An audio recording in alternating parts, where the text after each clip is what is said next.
मैं आपके विचार से सहमत हूँ। हमारे विचार एटीट्यूड ऑफ ग्रेटिट्यूड से भरे होने चाहिए। किंतु शंकराचार्य जी द्वारा रचित देवी अपराध क्षमा स्तोत्र और ऐसे कई स्तोत्र हैं जिनमें क्षमा प्रार्थना हेतु ऐसे भाव प्रकट हुए हैं। दैनिक पूजा में भी शामिल हैं। तो हमें क्या अनुकरणीय है?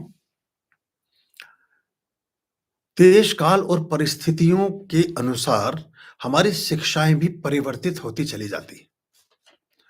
आदि शंकर ने जो देवी अपराध क्षमापन जो स्तोत्र की रचना की, या बहुत सारी जगह क्षमा स्तोत्रों की रचना हुई, या हमारे द्वारा जो जितनी भी तरह की भूलें चूकें होती हैं पूजा पाठों में, उनके बारे में कुछ विधान किए गए। उन विधानों में आपकी जो सत्ता है, आपका जो अस्तित्व है, यानी कि आप माने वो जहां से मैंने मंत्र प्रारंभ किया कि आप शरीर तो है नहीं, आप आत्मा है।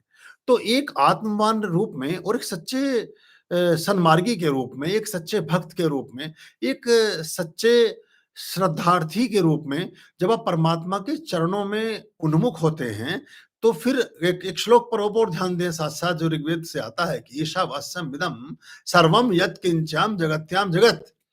ईश्वर इस जग के कण कण में विद्यमान है। तो आपकी क्या, जब कण कण में विद्यमान है तो उस कण में तो आपकी चेतना भी आती है, आपका चातुर्य भी आता है, आपकी बुद्धि, मेधा, प्रतिभा, स्मृति, बोध, सब कुछ उसी के अंतर्गत आता है।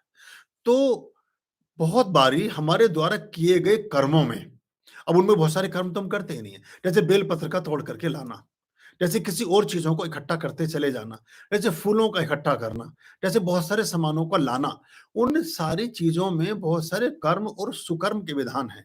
कहा गया कि जब आप तुलसी मंजरी भी तोड़ें तो पहले 2 मिनट तक तो उन्हें प्रणाम करें, उसका एक मंत्र का भी विधान है। जब कोई पुष्प तोड़े तो उसको भी प्रणाम करके के तोड़े। किसी वृक्ष के पास से निकले और उसकी शाखा अगर मार्ग में आ रही है तो शाखा को भी कह करके ही आप रास्ता अपना कर सकते हैं, वहां से बना सकते हैं। तो ये बहुत सूक्ष्म विज्ञान है और ये इस पर निर्भर करता है कि आप किस लेवल के साधक हैं, मन स्थिति क्या है, शारीरिक स्थिति क्या है, परिस्थितियां क्या हैं, आप किस स्टेज पर हैं, फिर उस हिसाब से सारी चीजें चलती हैं। फिर तो परमहंस भी आते हैं, फिर तो बहुत तरह की, और वो भी ईश्वर को उपलब्ध हो जाते हैं।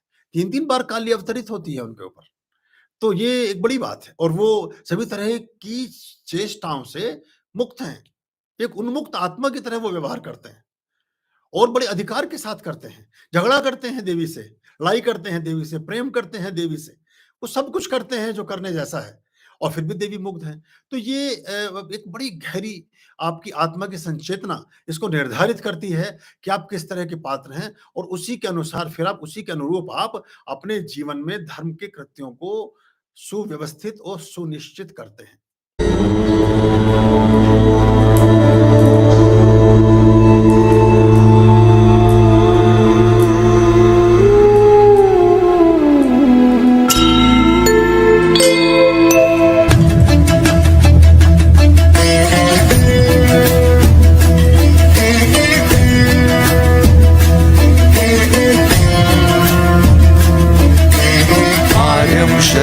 शुभमस्तु संभवकरणं हरमस्तु देवं वर्णं कर्मस्तु पापं चरणं परमस्तु